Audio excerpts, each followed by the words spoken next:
10장 34절부터 41절까지만 읽습니다. 자, 우리 한 목소리로 다 같이 읽습니다. 시작. 베드로가 이를 입을 열어 말하되 내가 참으로 하나님은 사람의 의무를 보지 아니하시고 각 나라 중 하나님을 경외하며 의를 행하는 사람은 다 받으시는 줄 깨달았도다. 만유의 주 되신 예수 그리스도로 말미암아 화평의 복음을 전하사 이스라엘 자손들에게 보내신 말씀 곧 요한이 그 침례를 반포한 후에 갈릴리에서 시작하여 온 유대에 도로 전파된 그것을 너희도 알거니와 하나님이 나사렛 예수에게 성령과 능력을 기름 붓듯 하셨음에 그가 두루다니시며 선한 일을 행하시고 마귀에게 눌린 모든 사람을 고치셨으니 이는 하나님이 함께 하셨음이라. 우리는 유대인의 땅과 예루살렘에서 그가 행하신 모든 일의 증인이라. 그를 그들이 나무에 달아 죽였으나 하나님이 사흘 만에 다시 살리사 나타내시되 모든 백성에게 하신 것이 아니요 오직 미리 택하신 증인 곧 죽은 자 가운데서 부활하신 후 그를 모시고 음식을 먹은 우리에게 하신 것이라. 아멘. 앉으시면서 인사합시다. 오늘도 은혜 받기를 원합니다. 제 사랑으로 사랑합니다.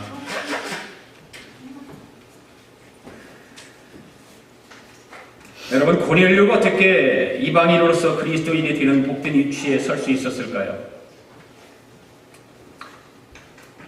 그것은 참 10장 2절에 가서 보면 고넬료는 경건한 사람이고 기도하는 사람이고 그랬다.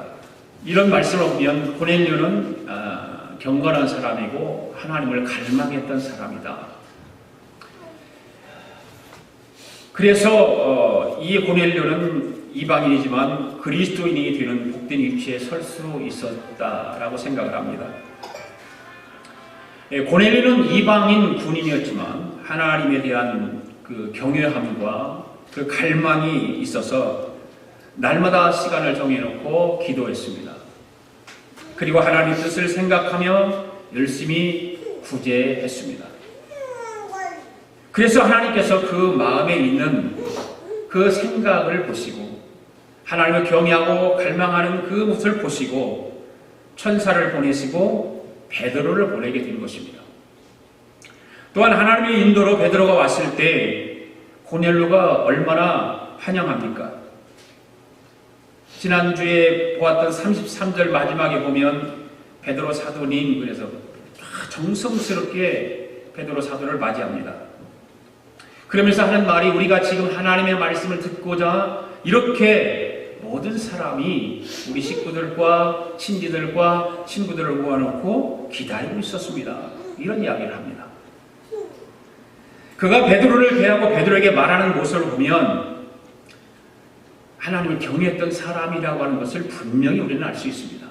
마음속에 하나님을 늘 갈망했던 사람. 그 모습들이 그 말 속에서 다 드러나 있습니다. 오늘 우리가 하나님을 만나고 하나님의 은혜를 받고 하나님의 역사를 체험하려면 마음속에 이 고넬료와 같이 하나님을 경외하는 마음, 하나님을 늘 갈망하는 마음이 있어야 될 줄로 믿습니다. 은혜에 대한 목마름이 있어야 하나님의 주목을 받고 하나님의 은혜를 체험하게 되는 것입니다. 그렇지 않겠습니까? 은혜를 사모하고 갈망하는 그런 마음이 있는 사람이 하나님께 주목받지 않겠습니까? 누가 하나님 앞에 주목받으려면 우리는 하나님을 경외하고 하나님을 늘 마음속에 갈망하는 마음이 있어야 됩니다. 그래서 오늘도 하나님의 은혜를 체험하기를 바랍니다. 오늘 본문의 말씀은 베드로의 설교를 들은 백부장 고넬료와 집안 사람들 모두가 은혜를 받았어요. 설교를 듣고 나서. 그리고 나서 무슨 일을 합니까? 하나님의 이름을 높이며 찬양하는 모습을 보게 됩니다. 오늘 우리도 하나님의 말씀으로 은혜를 받아서 성령 충만하여 하나님의 이름을 높여 찬양할 수 있는 저와 여러분 되기를 바랍니다. 오늘도 본문의 말씀을 통해서 세 가지의 말씀을 드리는데 첫째로 베드로의 그 깨달음을 한번 생각해 보자는 거예요. 베드로가 왜 고넬료가 불러서 왔는가? 왜 베드로에게 성령께서 베드로를 고넬료의 집에 보냈는가라고 하는 것입니다. 34절 35절 읽습니다. 시작. 베드로가 입을 열어 말하되 내가 참으로 하나님은 사람의 의모를 보지 아니하시고 각 나라 중 하나님을 경외하며 의를 행하는 사람은 다 받으시는 줄 깨달았도다. 베드로가 지금 하는 이야기예요. 베드로가 깨달은 거예요. 왜 자기가 고넬료 집, 이방인 집에 오게 되었는가? 왜 성령께서 이방인의 집에 유대인 나를 왜 이곳에 보내는가 깨달았다는 거죠. 욥바에 머물고 있던 베드로 아닙니까? 그래서 고넬료 초청을 받고 고넬료 집에 갔습니다. 그리고 고넬료를 통해서 기도하던 중에 환상을 보고 자기를 초청하게 되었다는 사실을 알게 되었습니다. 사실 베드로는 고넬료가 보낸 사람들을 따라서 가면서도 그렇잖아요. 그의 마음에 별로 그렇게 기쁨이 없었던 것이거든요. 왜냐하면 자신이 유대인으로서 이방인 집에 간다는 것은 좀 부담스러웠다고 말할 수 있을까요? 사람들을 눈에 보는 것도 좀 그렇게 좋지 않았을 것이고 그렇잖아요. 유대인으로서 이방인 집에 간다고 하는 거 사람들이 눈에 보이면 어떨까? 그런 부담이 있었을 것입니다. 그런데 막상 고넬료 집에 가서 그의 말을 들어보니까 그 이유를 알게 된 거예요. 그 이유를. 다시 말하면 하나님은 유대인이나 이방인이나 예수 그리스도를 믿으면 다 구원을 받을 수 있다는 사실을 깨닫게 되었다는 말이에요. 네. 신분에 상관없이 하나님을 경외하는 사람이라면 다 하나님의 은혜를 받을 수 있다.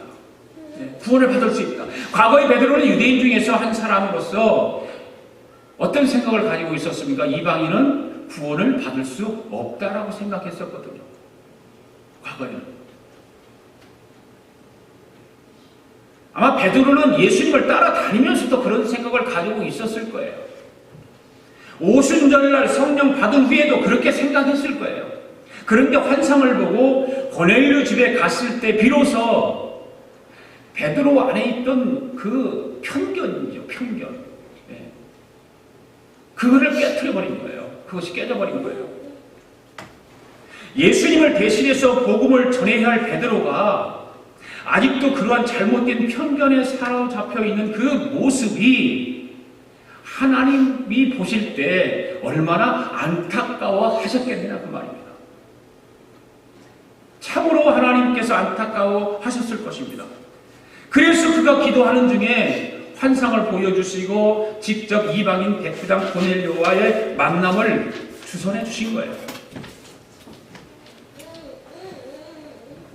베드로는 고넬료를 만나서 대화를 하던 중에 그동안 자신이 가지고 있었던 편견이 얼마나 잘못된 것인가를 깨닫기 시작한 것입니다. 또 깨달은 것은 뭐냐면 이방인도 예수를 믿으면 얼마든지 구원을 받을 수 있다는 사실을 깨달았습니다. 할렐루야. 네. 더 중요한 깨달음은 이방인이나 유대인이나 그 신분이 중요한 것이 아니라 하나님을 경외하는 사람, 하나님을 신뢰하는 사람, 하나님을 갈망하는 사람은 하나님께서 차별하지 않으시고 받아주신다는 사실입니다. 아멘. 그래서 베드로는 고넬료를 만나면서 하나님의 그 구원의 계획을 온전하게 깨닫기 시작합니다. 오늘 우리가 무엇인가를 깨닫는 것 참으로 중요하잖아요. 깨닫는다는 것. 깨달음이 있어야 되죠. 깨닫지 못하면 인생에 성숙함이 없어요. 우리가 삶을 살아가는데 인생을 살아가는데 깨닫는 것이 없으면 성숙함이 없습니다. 발전도 없습니다. 모든 것이 깨닫는 데서부터 시작하는 것입니다. 아멘. 네. 오늘 우리는 무엇보다도 하나님의 뜻을 깨닫는 교우들이 되실 수 있기를 바랍니다. 하나님의 구원의 계획을 깨닫는 소중한 시간이 되기를 바랍니다. 하나님의 구원의 계획이 어떻게 이루어지고 있는가. 네. 주님 말씀하시죠. 내가 곧 길이요 진리요 생명이다. 그래서 나로 말미암지 않고는 아버지께로 갈 자가 없다. 이런 말씀을 하십니다. 사랑하는 성도 여러분, 예수님은 진리십니다. 아멘. 예수님은 진리세요. 예수 그리스도를 믿기만 하면 누구든지 구원을 얻을 수 있습니다. 바로 베드로가 그것을 깨달은 거예요. 자기는 지금까지 내가 아브라함의 혈통으로 살아온 우리만 구원받을 수 있다라고 생각한 거예요. 나만 구원받을 수 있다라고 생각한 거예요. 그런데 성령께서 환상을 통해서 고넬료 만남을 이루게 하시고 그 고넬료 만남을 통해서 보니까 이거 하나님께서 이방인에게도 구원의 문을 열어주시는 거라고 깨닫는 거예요.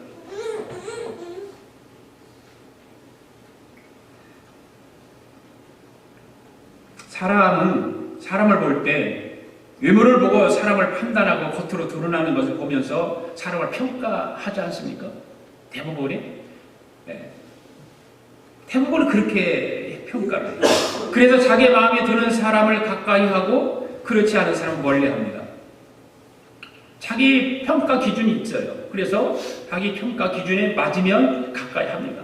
그런데 자기가 외모를 보고 어느 환경 보든 주변을 보고 자기 평가 기준이 맞지 않으면 가까이 하지 않습니다.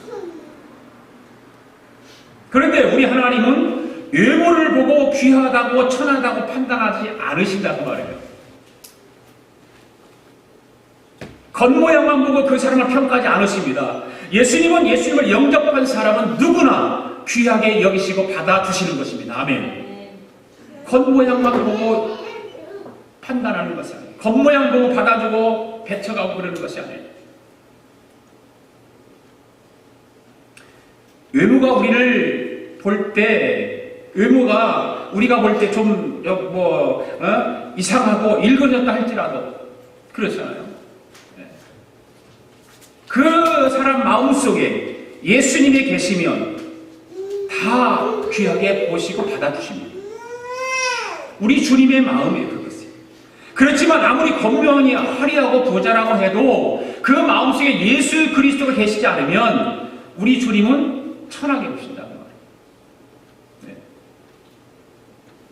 그러므로 오늘 저와 여러분들은 예수 없는 부자가 되기를 원하지 마시고 좀 부족하고 가난하다 할지라도 예수님과 함께하는 삶이 더 귀함을 기억할 수 있기를 바랍니다. 예수님과 함께하는 삶. 여러분 신앙생활을 하면서 가장 속상할 때가 언제입니까?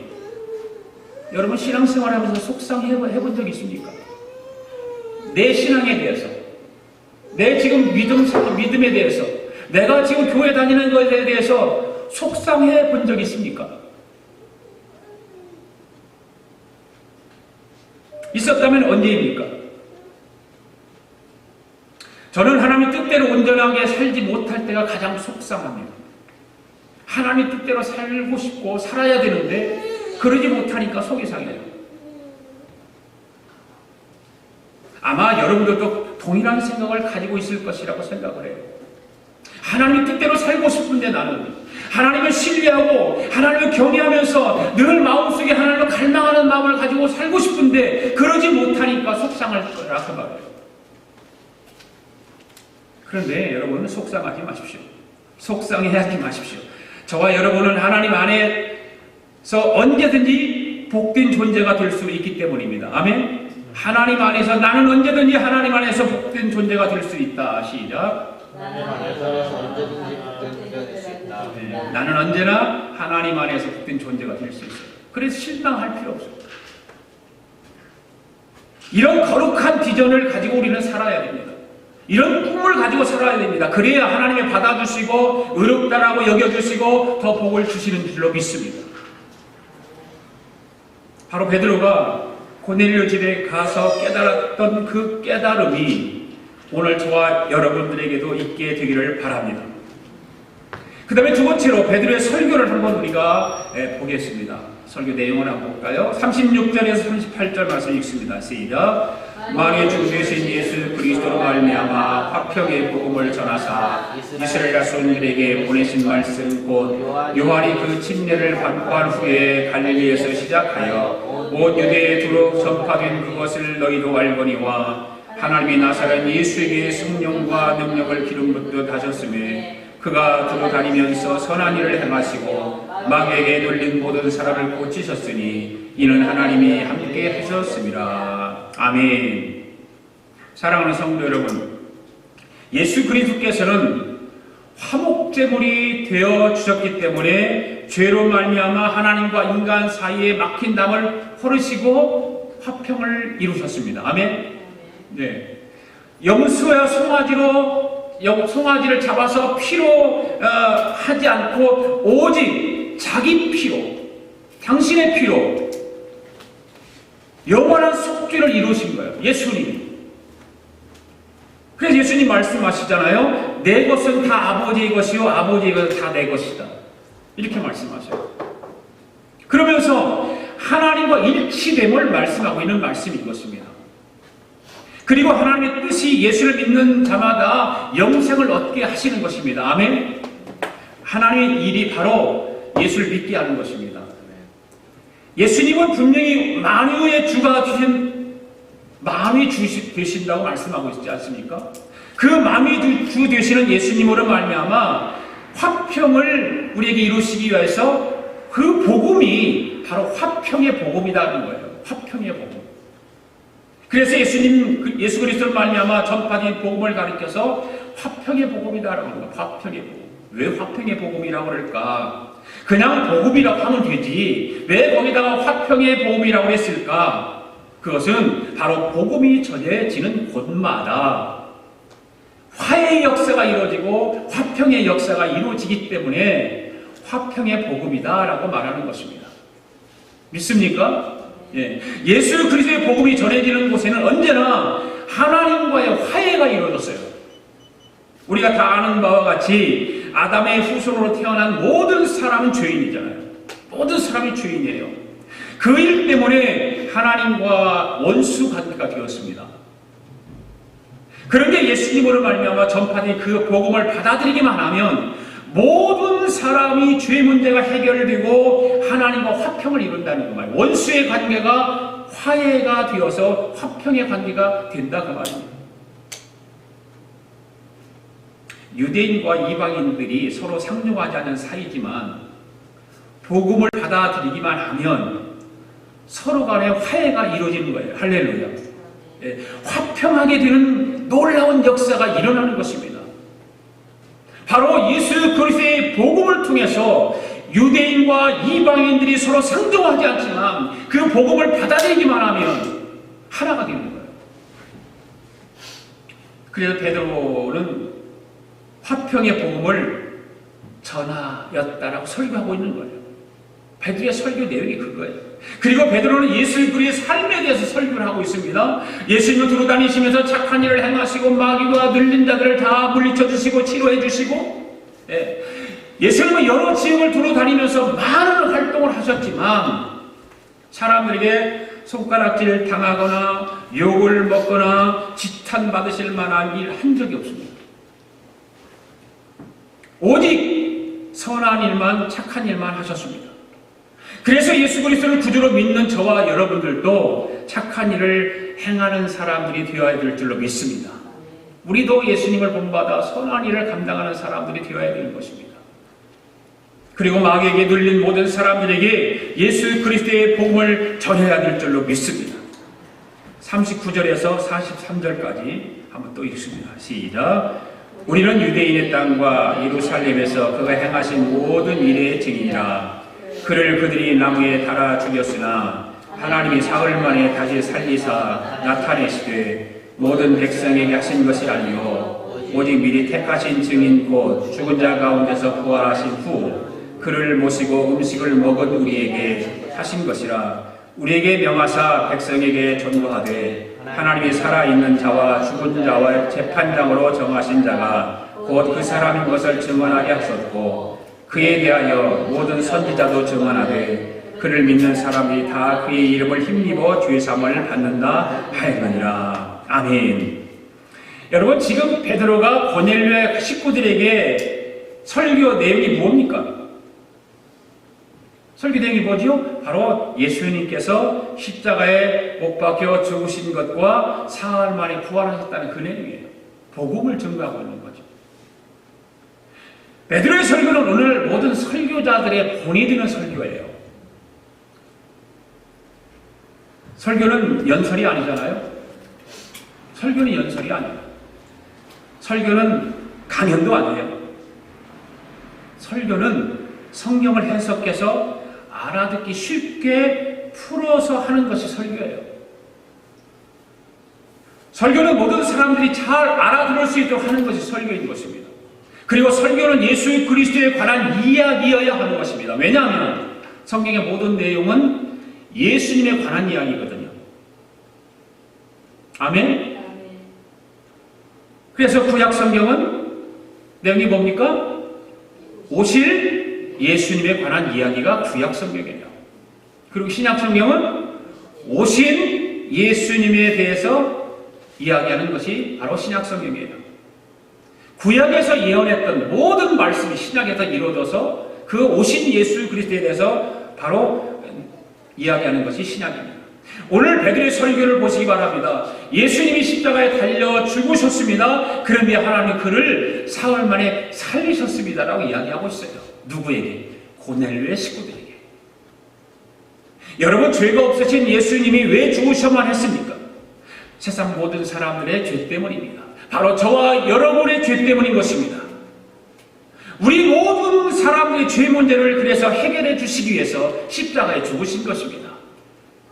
그러므로 누구든지 예수 그리스도를 믿기만 하면 죄사함을 받고 구원을 받게 되는 것입니다. 기독교의 구원론은 간단한 것입니다.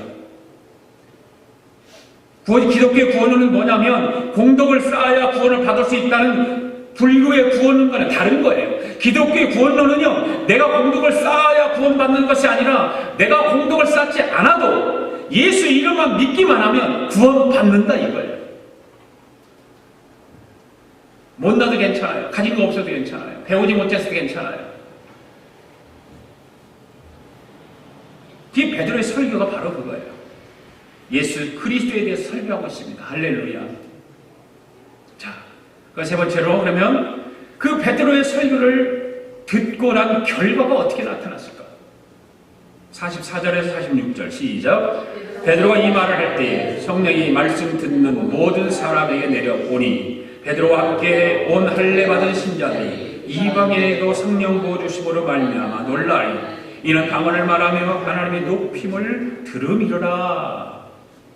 여러분, 오순절 때는 성령이 어떻게 임했습니까? 기도할 때 성령이 임했죠. 간절히 기도할 때 성령이 임했어요. 사마리아에서는 성령이 어떻게 임했습니까? 안수할 때 성령이 임했어요.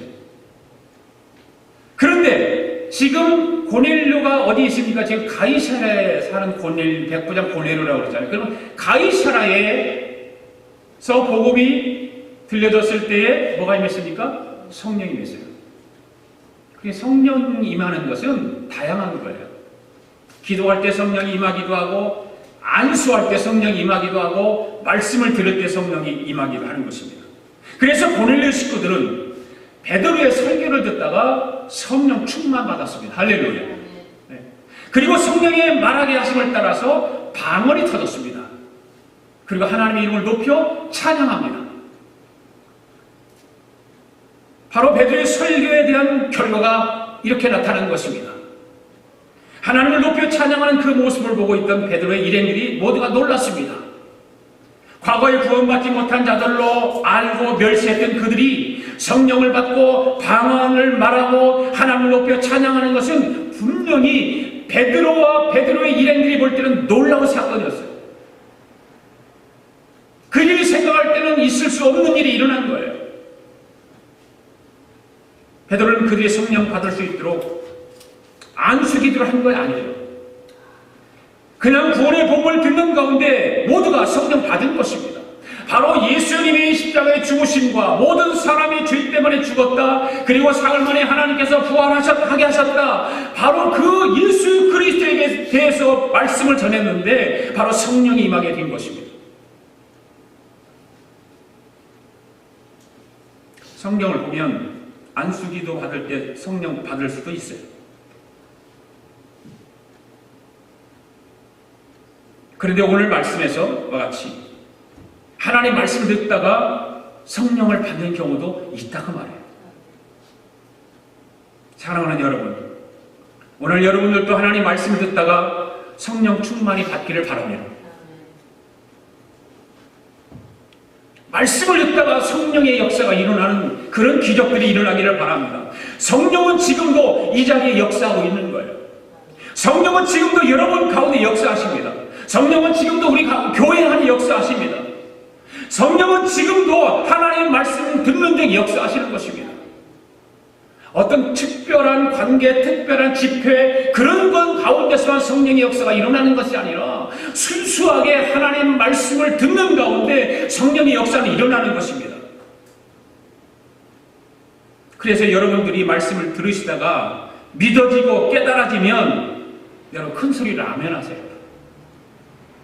이 아멘 하는 것이 굉장히 중요한 역할을 한다고 말해요. 입 딱 다물고 그냥 있는 것보다 여러분 내 그 말씀이 옳습니다. 동의합니다. 나도 믿습니다. 그러면 여러분이 입을 열어서 아멘 하세요. 성령의 역사가 일어나는 거예요. 말씀이 내 마음속에 심령에 부닥쳐 오면 그 말씀이 내 심령을 내리치면 성령의 역사가 일어나는 거예요. 여러분의 말씀을 들을 때 그냥 아무 감동도 없이 감격도 없이 그냥 듣는 것하고 여러분의 말씀이 맞습니다. 나 그 말씀에 동의하고 나도 믿습니다. 그렇게 되면 그렇게 믿어지면 아멘 하라 그 말이에요. 아멘. 그냥 아멘 하는 것이 아니잖아요. 목사가 무슨 아멘 아멘 하라고 그러니까 뭐 억지로 시키는 것 같지만 이유가 있으니까 그러는 거죠. 고린도 전서에도 보면 하나님 말씀을 들을 때 모두가 아멘 아멘 아멘 하며 하나님께 영광 돌려라 그랬거든요. 그것이 하나님께 영광 돌리는 거죠. 말씀을 듣다가 내가 감동이 오고 감격이 오면 아멘 하는 거예요. 그것이 하나님께 영광 돌린다고 말해요.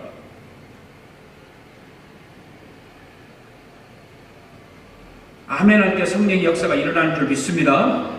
47절 48절 마지막 읽습니다. 시작. 예 베드로가 이르되 이 사람들이 우리와 같이 성령을 받았으니 누가 등이 물로 침례 베풀을 금하리요 하고 명하여 예수 그리스도의 이름으로 침례를 베풀라 하니라.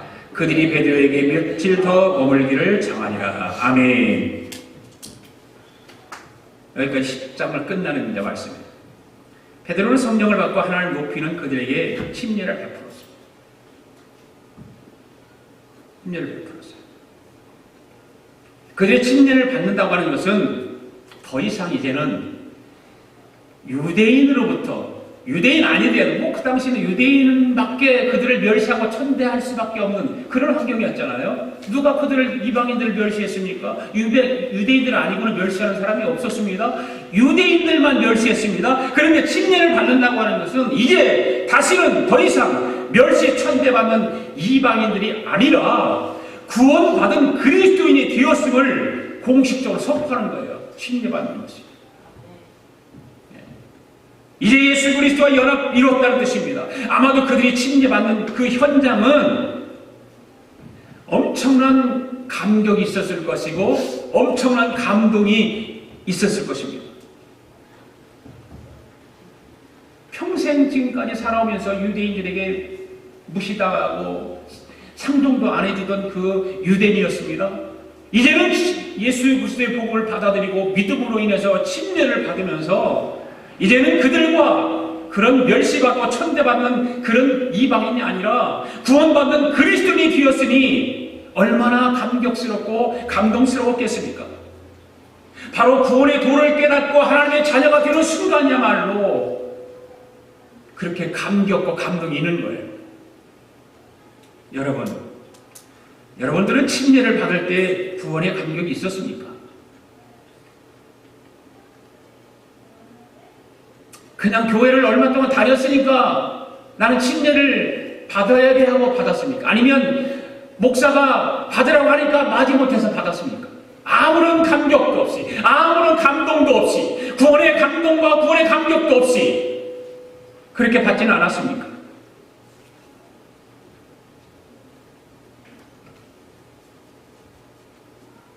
여러분이 침례를 받을 때 내 죄를 씻음받는다고 하는 구원의 감동이 있었습니까?